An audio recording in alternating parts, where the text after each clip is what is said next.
اسلام کی بنیادی عبادت اور جو کسی صورت میں بھی معاف نہ ہو وہ کون سی عبادت ہے؟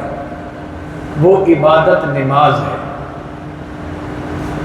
روزے کے بارے میں حکم یہ ہے کہ اگر کوئی آدمی بیمار ہو، شریعت نے اسے اجازت دی ہے کہ وہ بعد میں روزہ رکھ لے۔ ایک آدمی پر زکوٰۃ فرض نہیں ہے، شریعت یہ نہیں کہتی زکوٰۃ دو، جب تیرے پاس مال آ جائے گا تو 2.5% کے حساب سے تم نے زکوٰۃ دینی ہے۔ لیکن ایک عبادت ایسی ہے اسلام میں داخل ہونے کے بعد ہر کسی پر فوری طور پر جو عبادت لاگو ہوتی ہے وہ نماز ہے۔ مثال کے طور پر ایک آدمی نے ظہر کی نماز سے پہلے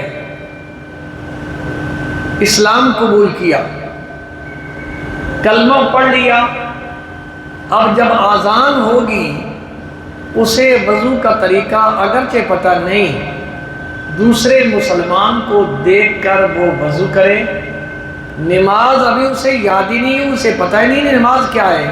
شریعت کہتی ہے تم نقل اتار کے نماز پڑھو، تیرے لیے کلمہ کے بعد نماز فرض ہو چکی ہے۔ اگر کوئی آدمی کھڑے ہو کے نماز نہیں پڑھ سکتا، شریعت نے اسے اجازت دی ہے کہ بیٹھ کے نماز پڑھے۔